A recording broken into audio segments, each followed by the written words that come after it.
Hello, and thank you for coming. Thank you for coming to MICE, and thank you for coming to the Spotlight on Puerto Rican Comics panel.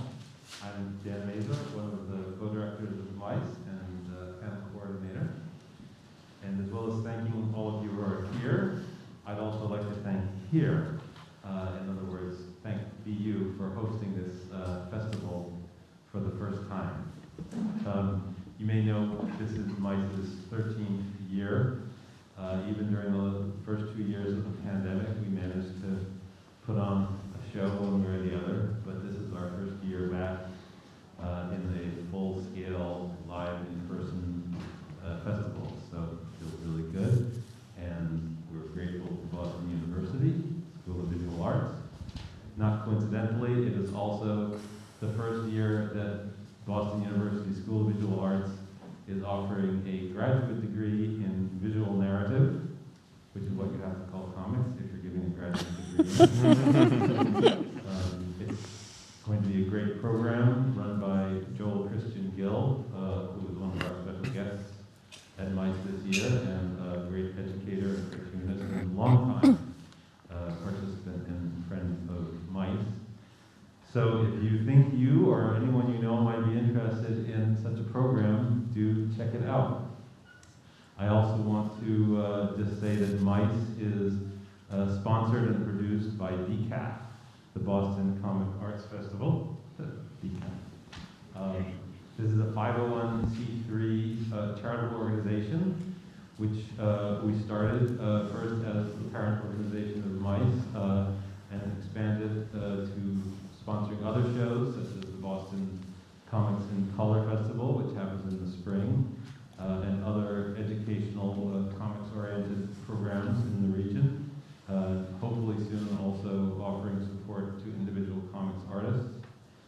So if that sounds good to you, we would love your support. You can donate to BCAF from the MICE website or ask at the info desk here. And if donating isn't something you want to do, you can also get involved. I would very much encourage it by volunteering at MICE or Comics in Color in upcoming shows. It's a lot of fun. It's very much appreciated, and a great way to become part of the local comics community. Okay, so that is the spiel. It's done, and now I can move on to introducing the panel that you're all here for. First, I'd like to introduce the moderator, Sujei Lugo. Sujei is we're very happy to have her moderating this panel. She is a former school librarian in Puerto Rico and current children's librarian at the Boston Public Library. She is a graduate student focusing on the impact of identities and ideologies in shaping children's collections in public libraries. She has served as a judge several times for the Comics, Mini-Comics, and Zine Awards of Tintero, Festival de Comics y Arte Independiente, co-founded by Rosa, Colón. And has a book coming out next year about the last 20 years of Puerto Rican children's literature, which includes illustrations by DS Comics. And now I will stop blocking your view of the camera and let Sujei introduce them. Okay. Thanks, Dan, and the organizers and volunteers for their time, energy, and labor to make this type of events, to make them happen. I'm glad that we're having a Spotlight on Puerto Rican Comics panel here at MICE. I think we have a great representations of different illustrations and formats that will give you a glimpse of what are the cultural productions via comics in Puerto Rico. We will try to have a Q&A at the end if we have enough time, because we can talk a lot, right? Mm-hmm. But I encourage everyone to stop by at the end of the panels to each one of their tables, to chat with them, to know about their work, but also know ways to supporting them and the comics communities in Puerto Rico. So jumping right into introducing our panelists for today, Rosa Colón Guerra has been self-publishing comics for over 16 years in San Juan, Puerto Rico as Soda Pop Comics. She's been published in the Nib, The Believer, The Lily, and in various anthologies. Rosa collaborated in the Eisner winner Puerto Rico Strong anthology from Lion Forge, as well as the Ignas winner Be Gay, Do Comics. She works as a freelance illustrator and is represented by Marietta B. Sacker at Galt and Sacker. Rosa is the co-founder of Tintero, which is the Festival de Cómics y Arte Independiente with Carla Rodriguez. Tintero was celebrated from 2014 to 2017, and then again in 2019, and hopefully 2023, right? We'll see. Okay. Okay, an applause for Rosa. Next, we have Eliana Falcón. Is a comic and storyboard artist based in San Juan. Born in a car and raised in the rural mountains near El Yunque, Eliana has always been interested in the unusual stories that surround us.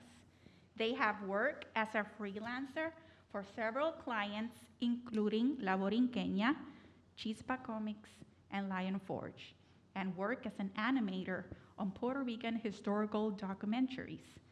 They also work as an educator and a cultural consultant. She self-publishes her webcomic, Cosmic Fish, a story that follows folk-inspired monsters exploring identity, cultural relevance, and grief. She's also working on educational and social-political comics to help place Puerto Rican politic nuances front and center in the ongoing debate of its status and relevancy in a colonial world. Eliana.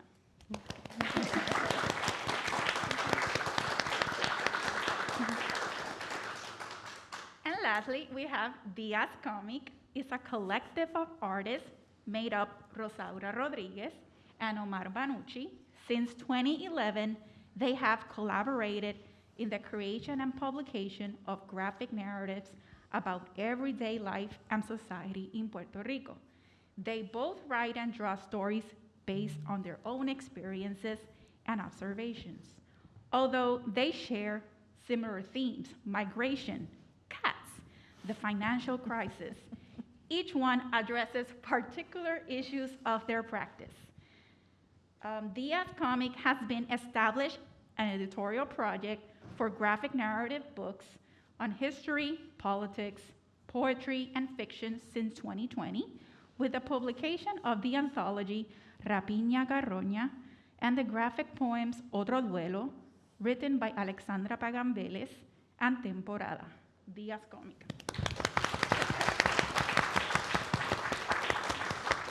Okay, so this panel is called Spotlight on Puerto Rican Comics, but what do we mean when we say Puerto Rican comics?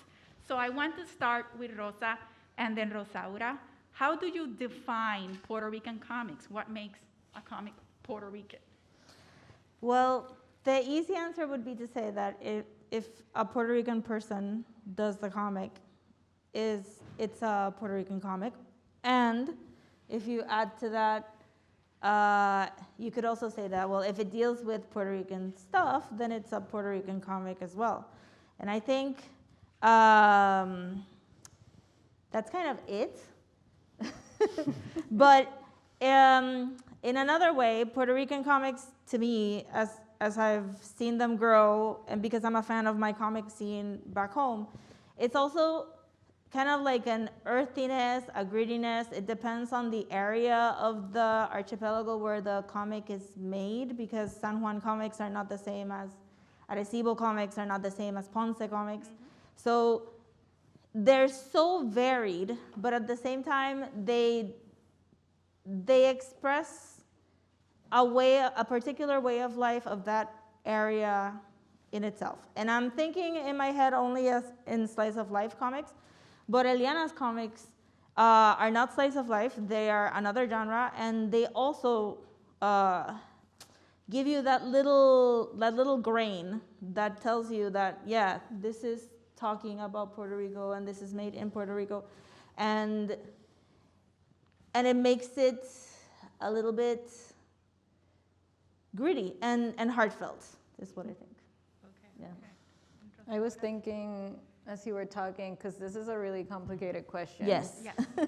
You know, there's a lot of Puerto Ricans in La Diaspora, in Boston, and many places around the world, and so it's really hard to define what Puerto Rican comics are, because I also think that there can be Puerto Rican comics happening outside of Puerto Rico, the same way that there are comics that might happen within Puerto Rico that I wouldn't really consider that are like conversing, talking, or like relating to Puerto Rico. So things can be detached from that geographical place as well as being attached from elsewhere. So I don't have an answer. It's just like bringing more questions into the panel and for the public to think about. And I think to question what Puerto Rican comics are, but agreeing with everything that Rosa said and adding to like, that's why this question is brought up first, because it's very complicated. Yeah, it's very complicated. I think it's true that it can be detached from geographical location, but I think that I haven't found comics that look like our comics It's true. outside. So that's why when people ask me, how's the comic scene in Puerto Rico, I tell them varied. It's so varied. It's small and varied and beautiful, and I'm a super fan of everybody. So I'm very biased. But I find that a variety in a very small location is what makes it also Puerto Rican comics. Yeah, no. And that's why we have panels like this one with artists that are living right now in Puerto Rico, because usually the exposure that we have are the ones that are created by the diaspora. So all of them are part of that narrative of what are Puerto Rican comics. And all of your work are part of that history of the body of work. And these questions go to Omar. I know that you have been revisiting previous artists, Puerto Rican artists' work, and a lot of their work has racist content, sexist content, homophobia. So I want to know how then your work responds to that or talks back to that history problematic one of the Puerto Rican comics. Well, the last book we did, I didn't draw any panel. I just took a lot of public domain images from local newspapers from around 100 years ago or even more, and I just took those images. I cleaned them. I edited them, but like you said, most of these images came from really old newspapers that a lot of the images are really too raw to be published right now, maybe too violent, or like she said, racist or homophobic. I tried to, if the image is too way out there, I just didn't use it. But I was lucky enough to fall in love with one particular artist. His name is Mario Brau, Momo. His name is Momo, his nickname. And he was kind of a bit advanced for his time. He did many drawings asking for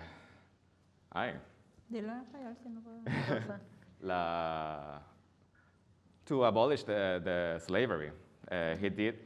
So he put effort in his art. So you can see like art that he made pushing for the end of slavery in Puerto Rico.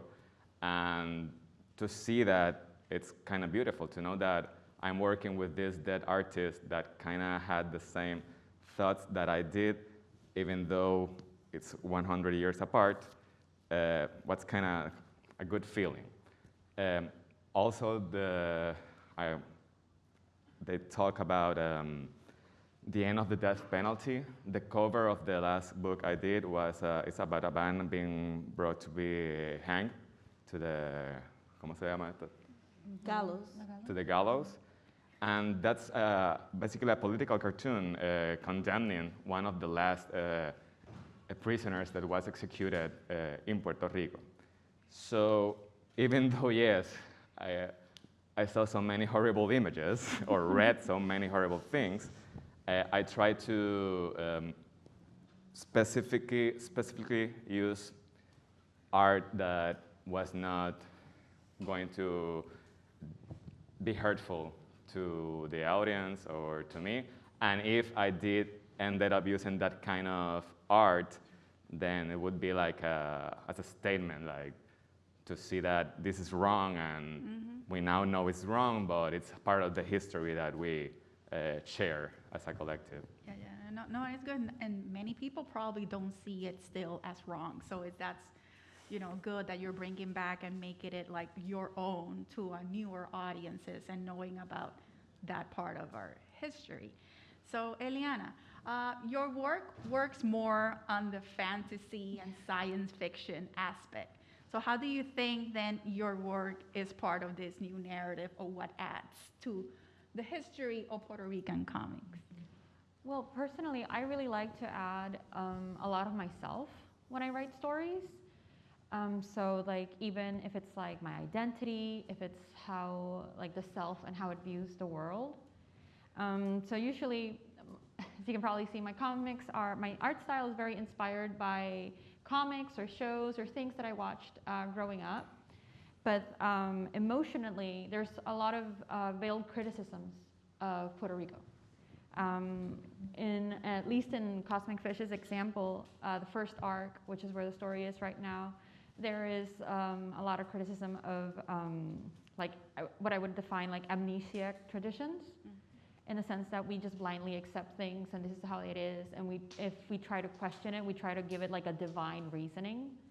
And I think that's like a very Puerto Rican thing. I think that's a very common thing in a lot of countries that have like a colonial past. And we try to like romanticize our past, and that comic explores those kinds of emotions behind that and kind of the uncomfortable realization of having to confront it. So I wouldn't say that Cosmic Fish is a one-to-one allegory of Puerto Ricanidad, but I do believe that having sci-fi or fantasy allows these topics to exist in a vacuum, and it allows people to kind of like get on the level of like the things you're trying to explain, and just kind of understand it within that vacuum. So I do think if Cosmic Fish, if I had been born in Greece, if I had been born in Argentina, or if I had been born anywhere else, it wouldn't be the type of comic that it is, because it is so reflective of what it's like to be Puerto Rican from like an emotional standpoint, and like sometimes the sense of isolation. So the comic talks a lot about ghosts, talks about monsters, and the concept of ghost itself is this Puerto Rican like identity crisis that we have of like, are we Latino? Are we from the United States? And like it flows a lot in that sense. And those are kind of topics that I like to add the extra vocabulary on top, and then people can read these things and go, oh yeah, okay, I can kind of understand at least the emotional side of like that identity crisis, or this like cultural criticism of what's going on. Okay, good. Yeah, I know that we can continue talking in terms of the content and all that, but now I want to move in terms of technique. This question is for Rosaura. Rosaura, I know that your work illustrating with self-made paints, with watercolors and different textures, but you also work with digital art. How do you decide which format or technique you're going to use for the story that you want to tell? So, as Sujei said, like I've been exploring natural pigments for the past few years, and I've always used like analogous art. I always use like physical materials, and mainly water-based, so watercolors, inks, and maybe gouache. Versus Banuchi, that is mostly digital art. And I don't know, a few years ago I started exploring like how can I source my art materials from my surroundings, and started creating my own watercolors. And each story that you want to tell will sort of show you the way of what materials are called upon. Like materials just come forth, and I think it's very spontaneous. But for example, there's a slide that we'll see that is a comic called Casi Peor, Almost Worse, and it's like a short poem about, you know, conflicting feelings of how to respond politically while also trying to survive in Puerto Rico with all the struggles. And that one was made with coffee charcoal from coffee that I harvested from our farm. And I felt like that story in particular was full circle, because coffee is a monocrop that has, you know, in a sense shaped but also destroyed our culture and our land. And but in the same way, coffee is this you know, beacon of light and gathering. It's such a like important and cultural thing that, you know, it's the fire that we all gather around. And so using our own coffee to then tell this story about the two conflicting feelings, you know, of trying to embrace aspects of colonialism that we just can't ignore. We just go, we just exist with them, while also acknowledging how hard it is. So that one was, for example, just something that I felt that material was calling to tell the story. But most of the time I use watercolors because they're so versatile, and they're very, they're versatile, and they travel with you. So many times I'll just be outside or in random places, and I can just bring my emotional support watercolor palette to help me tell stories. But yes, creating my own natural pigments is part of, I don't know, I feel like it's part of understanding all of the same way that comics do, understanding where things come from and trying to dissect them and take them apart and then bring them back together. And it's a big part of my work as an illustrator, but also as an educator, because I teach about that and how to bring stories, like physical materials from nature, and like how to tell your own story is, I think, very powerful. Okay, yeah, you mentioned coffee, but what other natural sources you use, and which colors do you use? Yeah, so Can coffee charcoal is my personal answer to black, which, for example, in New England would be, they use like oak galls or walnuts or things like that, or even vine charcoal. So we have a completely different landscape. And other sources I use are, this is the comic, that's coffee right there on the bottom left. Are soils like clay, like red clay, yellow clay, white. There's different types of minerals, so yeah, soil from the ground. And I also use botanical pigments like indigo, marigolds, and different other things that I like, what's the word? Not wild, but yeah, things that are found in the wild. Silvestre. Sí, silvestre. Yeah, we switch our brain. I'm like, I don't know English, Spanish. Things that I find around, and then I research them, and then things that I've maybe might not been used, or that are not documented, because that's also part of the critique, is that our craft knowledge has been erased. So part of my interest is researching and understanding it, and then making it available for other people to access that information. Okay, good. Rosa, I think you're the one that has like more experience in terms of different... Because I'm older, so... Okay, yeah.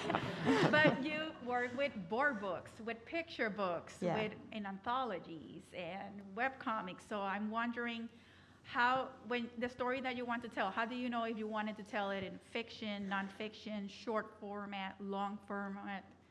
Can you talk a little bit about that? I think, and I can use this answer to give like a little overview of the history of Puerto Rican comics as I experienced it, because I was very much influenced, I'm always very much influenced by the comic scene. So when we started with my friend Carla Rodriguez, when we started making comics, it was 2006, and the comic scene in Puerto Rico was superhero knockoffs, almost no women doing comics, no queer people doing comics, visibly, of course, because of course. And the conventions were very much carbon copies of that. I want to do that Image thing, I want to do the DC thing, I want to do the Marvel thing. And we started doing fiction stories that didn't have anything, they were fun and they were cute and they were us, but they didn't have anything that I would say Puerto Rican because we weren't trying to reach that specific audience. But at the same time, we were going to conventions, and because we wrote in English, people were saying like, oh, are you even from here? Did you do this yourself? Because they weren't accustomed to seeing indie comics and stuff like that. And it was going to conventions like Mice and Cake and Mocha and stuff like that that really opened our eyes to doing mini comics, which eventually led us into different formats. And all of that, at the beginning, I did analog, but then I learned about digital. And it's not that it's easier, but it's a little bit easier. Oh, I did the thing. It's not that it's easier, but it's easier for me. I like it a little bit more. I do still do analog stuff, but it's usually for art expos or specific pieces of art. But I do try to recreate the same textures in digital, so that when I started doing digital, I really liked flat colors and very bright contrasting colors. And eventually when I started doing nonfiction comics for myself, I also asked like, well, what are the colors that I want to represent Puerto Rico? Because I don't like tropical colors. I don't like necessarily to portray it like this technicolor panoramic thing if I'm talking about something serious. So when I started doing the nonfiction comics, I developed a grunginess of the brush and a color palette that looks a little bit clashy, because everything that's happening on the archipelago is clashy. We are happy, but we're sad, but we are having a good time, but there's crap going on, but we can party, and then we're depressed the next day. So, so I kind of developed it like that. And then also I wanted to say, because then in 2010, when Diaz came around, and I think you guys were the first to really start a slice of life in Spanish, and kind of talking about your university life way back when. And at that point, there was a lot of punk comics resurfaced, because there was Mundo Bizarro was making comics, and Vicio and Sergio and Cejoda and all of these Rio Piedras people were doing these little underground grungy, dirty comics that had been done before in Puerto Rico too in the late 80s, but they kind of came back, and it kind of made me ask myself like, well, why am I not talking about myself? Why am I not talking about Puerto Rico when I'm doing these fiction things?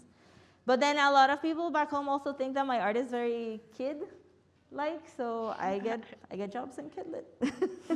and I got a lot, and I do both. I like both. I like writing for kids, and I like writing for adults too. It's fun. But I do mostly digital because it's more convenient for me, I think. Okay, good. Yeah, you mentioned audience and the audience expectation. Yes. And I want to know, when you are creating, who are you envisioning as your audience? If it's for nonfiction comics, it's myself. Because I found that when I started working for the Nib, and the dynamic for the Nib was like, they either asked me for a story, which I was very surprised and happy about, or I pitched them a story, which was me thinking whatever random I wanted to do. And all the time I found out that I don't know anything about my history, and I don't know anything about a lot of current events, because I'm old, you guys, I'm Gen X. I was very apathetic in the late 90s, and but now I'm radicalized now, so it's fine. But I didn't, right? So every time I would start a comic, I would text my friends, did you guys know this happened? And half of them would go, no, and I'm like, damn, but this happened. So I'm learning, and I want the reader to learn with me. So it's me first, because I don't know anything.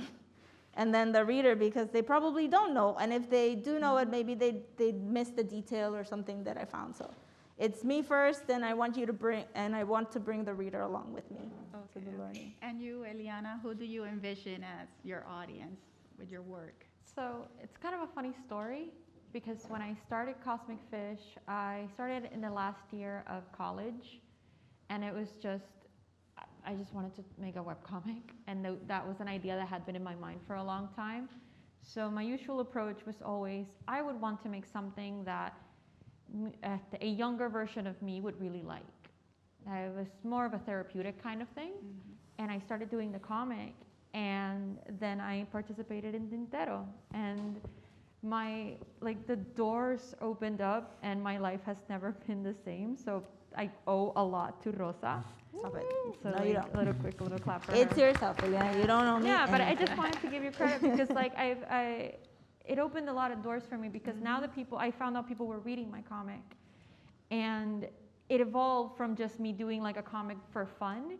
I ended up getting, my art tends to be very androgynous looking, like my monsters and my guardians and stuff, and I ended up getting like a lot of genderqueer kids like approaching me and talking to me about the comic and talking to me about their journey and how hard it is to like, Puerto Rico's very conservative, and like how they ended up finding comfort in that. I've taught comics in Job Corps and like juvenile detention, and then the kids there started feeling like very related to the protagonist of my comic, who is a character that committed a crime, and everybody keeps bringing it up, and the character just wants to move on from that. And it ended up turning like the idea of like the ghost kids in my comic are kids that are like isolated, that are like the forgotten groups of like in Puerto Rican groups. Like you got disabled characters, you have queer kids, you have not the perfect childhood kinds of kids, and those are the people that ended up like being drawn to the comic, and then ended up becoming like a bit of a comfort story for them. And I've had people like adults and like of every age just come to me and tell me like, I read your comic when I'm feeling down, when I'm feeling sad, because it's a comic that when I read it, I don't feel that alone anymore. And it really was eye-opening for me, in the sense of like me writing about something that I was hoping would be like a comfort of a self that no longer existed, became a comforting thing for a lot of like Puerto Rican youth to like find themselves in something and kind of aim to improve and be better. And I do think like that is my main audience. Although it's an English webcomic, so it's published worldwide, I do think that the experience being Puerto Rican is different when you read the comic. Aside from like if you're from somebody from the outside, you can still find the themes. Like I've talked to a lot of people, and a lot of them have a trans reading on my protagonist, because they chose, like she shows her gender, and sometimes she gets misgendered, and like she goes through a lot of things that a lot of people just laugh and go like, this is very similar to my trans experience. So a lot of people have had like different readings of it. So it has kind of like gone out of my control in that regard, and I'm actually very excited about that, because at the end of the day, like people have found a story that it brought them joy, it's brought them sadness, the second volume explores the concept of grief, the third one explores harmful traditions. So it does help them come internalize a lot of these things. So it's just, who's the audience? Apparently, the other. And that's been absolutely wonderful. Okay, good. And the comic, who do you envision as your audience with your work? Well, I think maybe everyone, when we work, we try to do the most clean version of regarding the art and the script. Rosa mentioned earlier that there were like a lot of grungy, gritty comic books around. We try to not be as grungy or alternative, be the most pop thing we can be, though with our own mark and our own signature.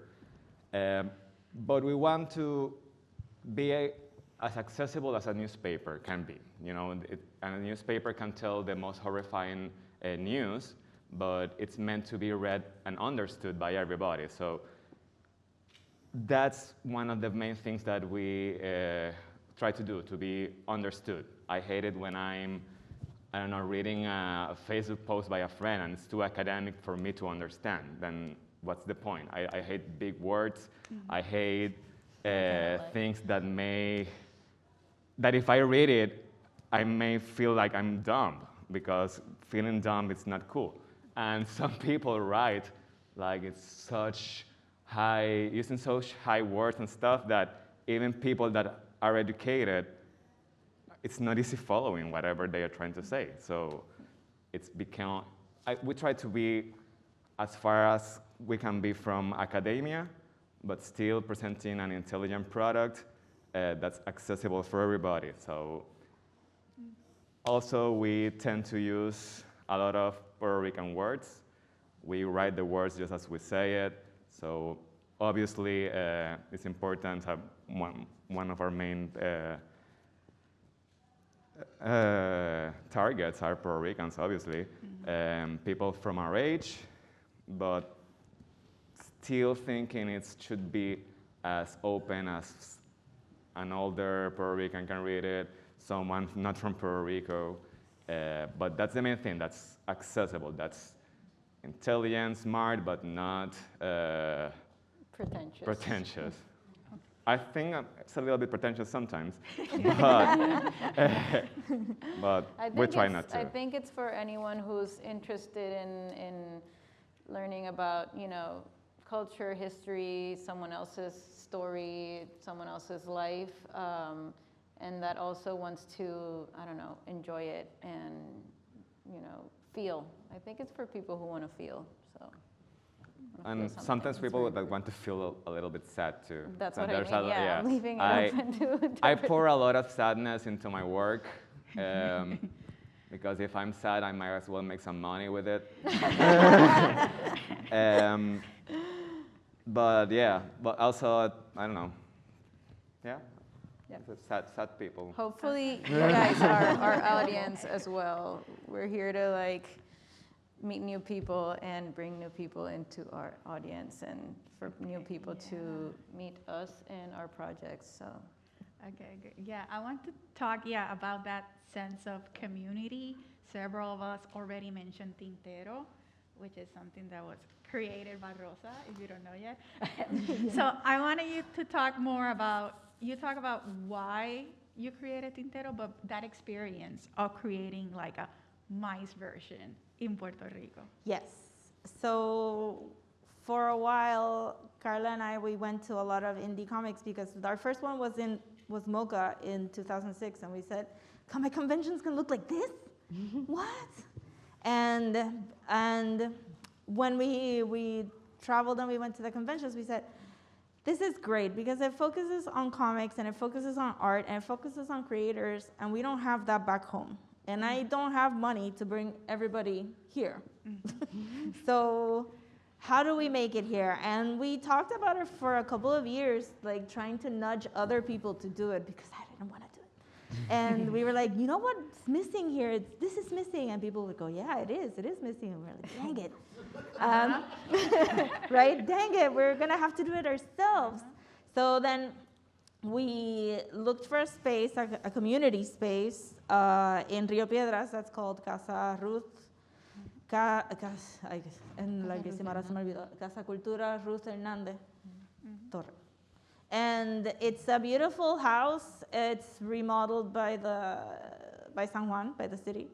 And it has beautiful hardwood floors in the second floor, and it has beautiful traditional tiles on the first floor. And we thought, this looks, I know, the tiles are important. I know, the tiles are super important. It's all about the feel for when you go into the space. Yes. And then we decided, okay, but we have to do this curated, because we wanted to force people to create. And we said, encourage. Encourage, yes. That was the dictator in me coming out. I'm forcing them to create. I'm forcing you to make a portfolio. Yeah, so we decided to make it curated, and we wanted people to have something, a new publication for the event. And when we chose the people who participated, we selected 50% of the people as female presenting on purpose. Eventually that moved into a lot of queer creators as well. We wanted it to be as varied as possible, as diverse as possible. But their talent had to be also pretty high. It wasn't just diversity for diversity's sake. It was, we have all of these people, of all of these people, we need this, because it was an answer to the other conventions that were very male and were very straight and were very cis. And the first year was a blast. And then they told us, like, when are you going to make the next one? Is it going to be 2 days? And we were like, no. and we decided we were going to do it yearly because we were going to die. And I really, really made it for myself as well. But I did not expect it to take off. But like I said, I am a fan first of my comic scene. And they are my peers second. I am a fan. I geek out. I love it when they have new publications. I usually not like, when is it coming out? Like that. So Tintero for me was like a no-brainer. And for the years that I went, we also wanted it to be a teachable project for other conventions. We wanted it because we have this huge. I'm gonna bash it a little bit. But we have this huge convention, the Comic-Con. And they don't use branding from local artists, and we did. We wanted them to start using branding for local artists, and we want the artist to feel special all the time. So we choose an artist, we do the banners and the posters, and we give them the banners, and we pay them, which is important. And we give them prizes so they get positive reinforcement so that they want to publish more. And we wanted to include the zine scene. As well, because there's a lot of Puerto Rican scenes, music related mostly, that have moved online recently, but there had been a lot of indie publications on the archipelago, and we wanted to encourage that as well. And I'm always floored that it took off and it did so well. And I know I'm not gonna be doing it when I'm 100 years old, but I hope that I can do a couple more. Because the other thing was to encourage other people to do it. I would have liked to see, if the pandemic hadn't happened, I think, like people using the same model in the south part of the island, or in the west, or even in Vieques and Culebra, and just try to start growing those art communities in different sections of the island. Because like I said, it's so varied. You're not gonna find the same perspective from municipality to municipality. So, I mean, we did it in Ponce for that reason. Yeah, I was going to bring up that you guys had we did it in Ponce for that reason, because we went there and we saw people, they had a mural festival, and we were like, you guys have enough artists that we can maybe collaborate a little bit. And they did different things, beautiful oil paintings, Baco, and lots of prints. And they were like, because not everybody can go, not everybody can go up. Can I add something to give some context to the people who haven't been to Tintero or that don't understand why it's so important? It's like Mice and Tintero, is that you creating without having an outlet or a bridge to your audience is really, it's a lot of sacrifice and struggle and work to then not have a way of sharing that. And social media and internet can only do so much. So for us, it's a huge privilege that you undertook this huge task, because it encouraged us to create more and to become more professional and more serious about our work, because then we had a place, a moment, and a community to share it with. So and to contextualize it even more, I went from a comic scene that when people talked about it only said, oh, comics in Puerto Rico are superhero copies with mashed up English. I don't want to buy that, to a whole movement of support local artists and being proud of the comic scene. In just 10 years, that happened, because people like Diaz came up and other people came up, and we came up in the second wave, and then Eliana. I mean, when people mention webcomics, I don't think about anybody else, So, and it's like a wave that keeps coming and coming, and it's transformed how we talk about local art, I think. At least in San Juan. It's transformed it, because we used to be very, nothing gets done here, there's no artist here to, heck yeah, we have a local scene, it's great. Yeah, now that we are talking about supporting local artists, mentoring local artists, The segue, you see. amplifying their work, I want each one of you to mention a Puerto Rican artist that is not here, right? That you would like to spotlight and want the audience to know about their work. I mean, the one I want to spotlight is technically here. She's not here. Good. It's right there.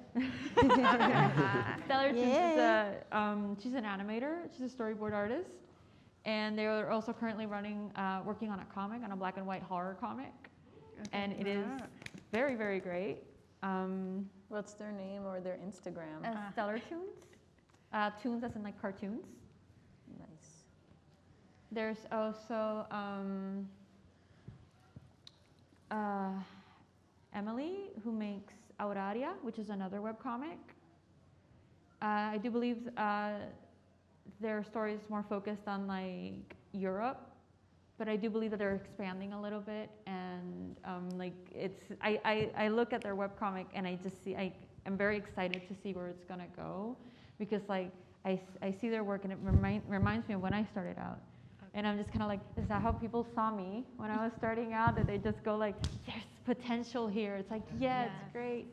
So that's another local artist. Okay. And there's so many, because there's Point, there's... is great. I was going to say, in our case, come by our table, check out the anthology that we published, and that's a collection of stories in which there's a pretty good representation of the more grungy and like autobiographical artists. So maybe we can chat. And if I can jump in, that anthology is even better, and I'm also biased saying this, I'm in that anthology. But it's because they got writers that are not from the comics background to do the stories, and then they chose each artist to best represent that story. Yeah, we curated a mashup. Which it makes it great. Of different, I'm gonna recommend my girls, because I'm in an art collective. It's called Les Insu, LES_INSU for insubordinades. And we've been focusing on editorial political cartoons, how best to synthesize a news into an image to create impact. And we've been working with the feminist newspaper Todas back home to create these illustrations. So if you go to our Instagram, you see like a lot of variety, but also Evia is great. She does these really cool anime-inspired illustrations. I love them.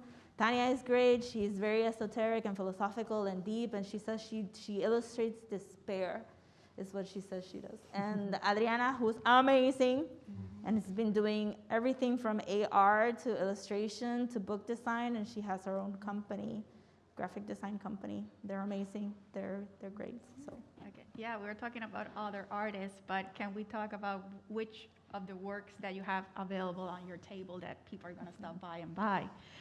Works about, it's the definitive body of work of your voice. Oh. If there's one. Well, I have right now a mini memoir from the mini memoir collection from Paper Rocket Press by Robin Chapman, and it's a memoir about me not coming out, but I totally did. I mean, spoilers. But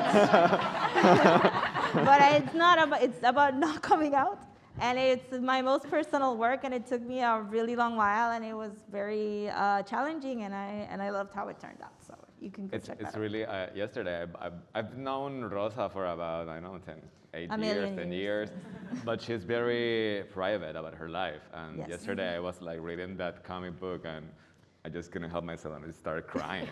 He did. It's really beautiful. Oh, thank you.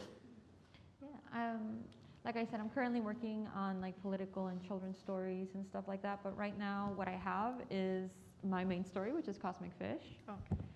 I am almost sold out on volume 1. I think I only have like 3 copies left. And I do have a lot of volume 2. So what I did do is that I got QR codes for a digital version. Okay. So now if you buy volume 2 and you pay like a little bit extra, you do get access to the digital version of volume 1. Right. Because like volume 1 is more of like the emotional journey and introduces you to the characters and what's going on. Volume 2 is when the plot kicks in. So it's a pretty doable starting point if you want to. But then you can also have like, if you want to go back and like cry a little bit, well, you know, volume 1 is going to be digitally available too, as well. Okay. You only make comics in which people cry. Yes. The characters. I think that's a Puerto for the Rican thing, panelists, isn't it? Spotlight on Puerto Rican comics. We're sad. We're frustrated, but we're trying. We're trying. Okay. I think we want to be quick. I'd love to hear from the public if there's time, but I think for me it would be Temporada, a graphic memoir about life after Hurricane Maria. So Okay. come check it out, please. Yeah, we still have like 9 minutes, so let's open the floor for a couple of Do you questions. wanna- So if you do have you a wanna share question, yours? the mic, yeah, it's over there. So yeah. So I know when, like, growing up young, me and my friend, we flocked to, like, a certain, like, hometown comics person, and he had, like, a comic that was, when he was, like, a superhero, he was, like, strong, tough, brave, he was helping the community and everything, but when he went home, he was very insecure, scared, frightened, because he didn't know how to be himself, he didn't know how to talk about, like, problems that he went through. And it kind of helped me and my friend, you know, talk about our mental health, talk about how we're feeling, our depression, the overwhelming with not just school, but just life in general. I know you were saying that, you know, in Puerto Rico, being queer in different things is very not okay. Do you see that your comics are bringing more of an awareness to that aspect, along with other issues that may be going on and making people feel more secure and safe within themselves? That's for the whole panel, or? Yeah. Oh, okay. I don't. Take over, Okay, take thank you. Like I said, I mentioned before that when I present my comic, I have had like adults and children like walk up to me and tell me like they feel more comfortable about it. When I write like my stories, they are sad, but they aren't sad because they are queer. They aren't sad because the character has disabilities. They aren't sad because of X or Y.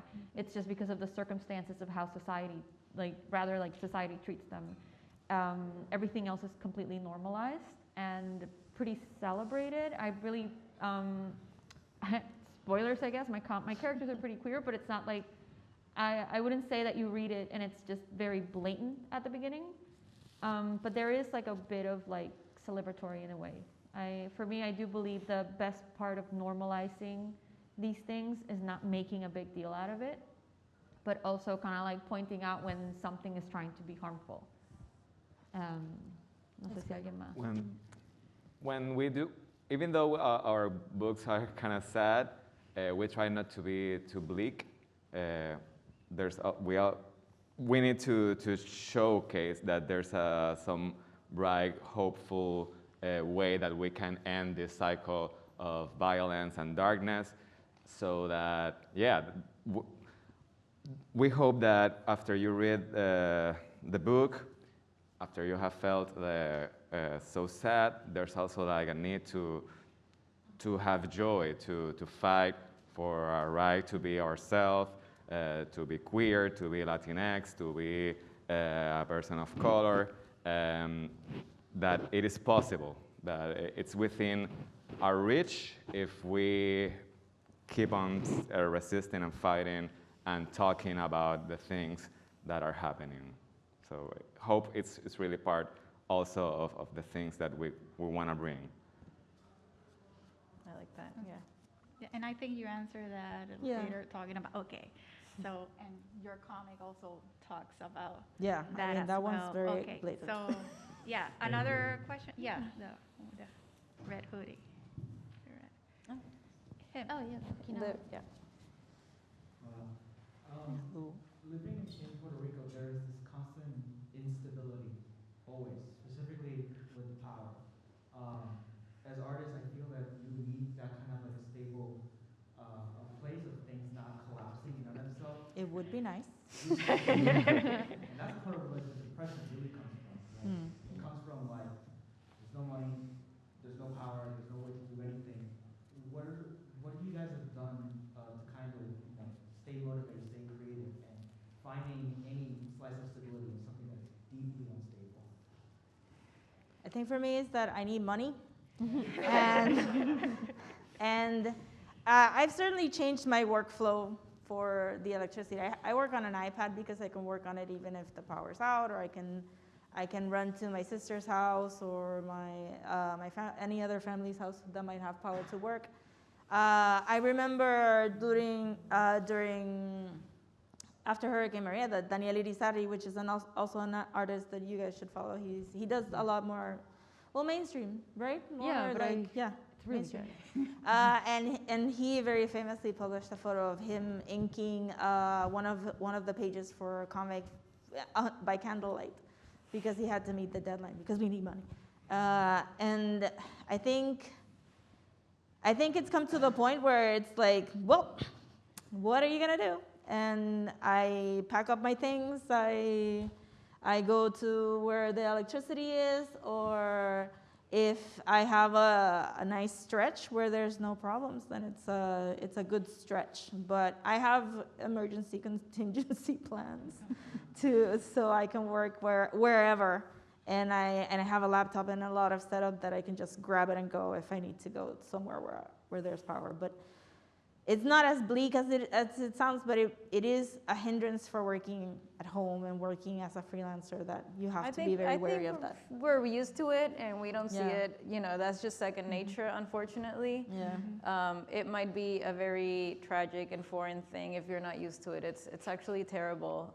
But it's interesting that you went to like the physical, practical world, because when he asked, I was thinking of like, what do we do about it? Or like, because it's out of my control. But yeah, so adding to that, I was thinking like, one of the things I feel we do is like say something about it. We speak up, or I don't know. We also use creativity or use our art sometimes to be explicit or a little bit more subtle on sharing what's happening and like what's going on. Yeah. So I think that also helps channel in a therapeutic way what's happening and like bringing some context for like the public to understand like what we're working on, like how's that situation, what's happening in general.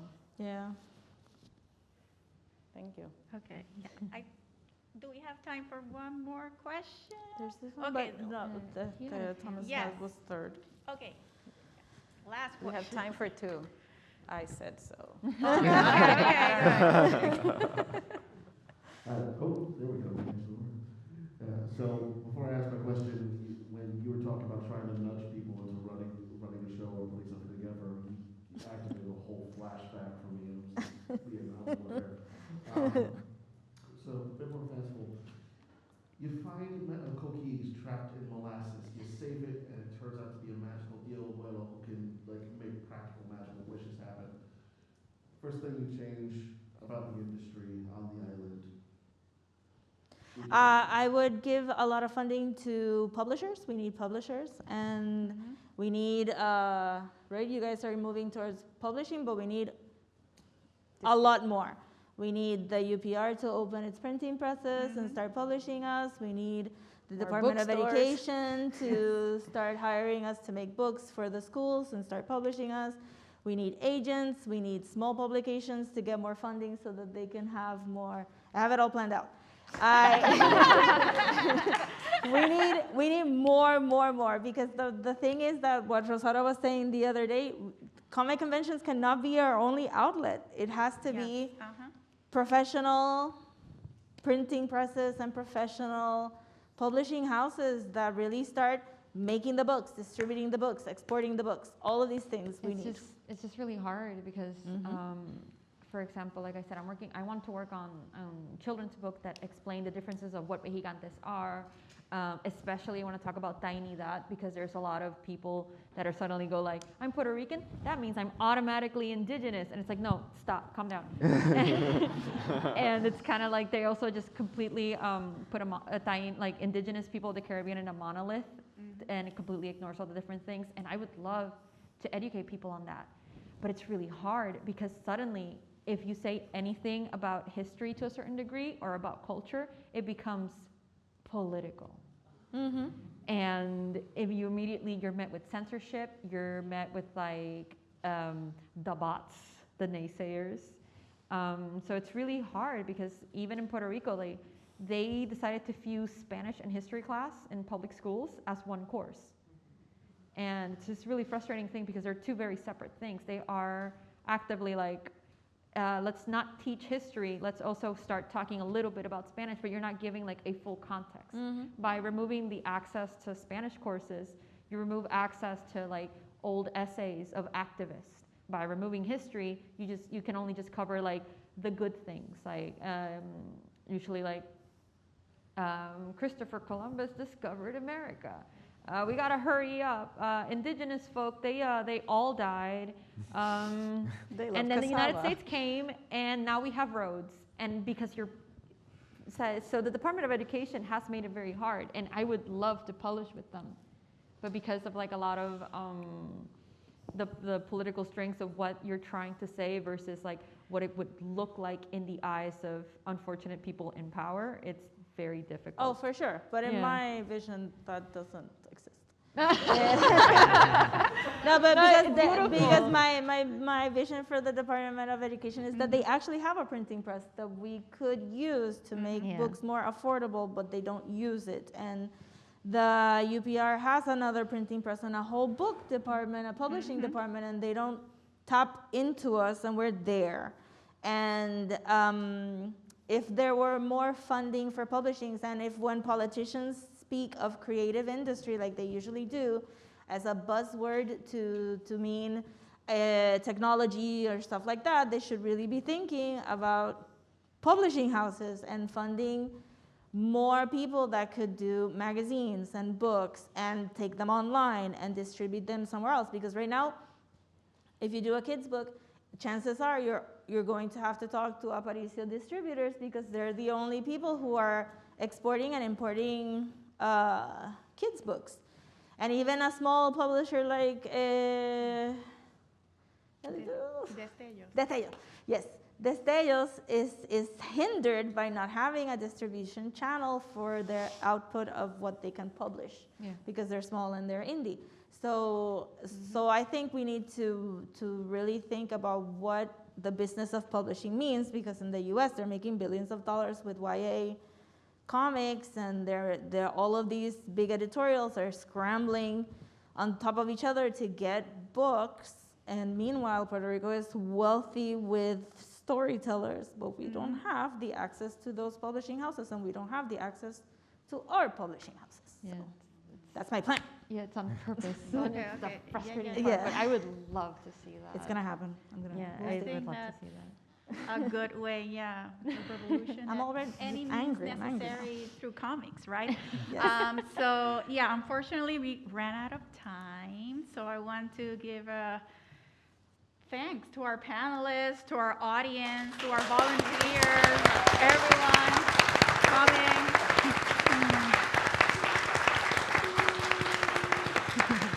And I want to encourage everyone to stop by their tables, 51A, 52. We're in the same row. Okay, they're Yeah. all together. So yeah, stop by if you have more questions, comments, and learn more about the comics communities in Puerto Rico. So thank you. Thank you guys for coming.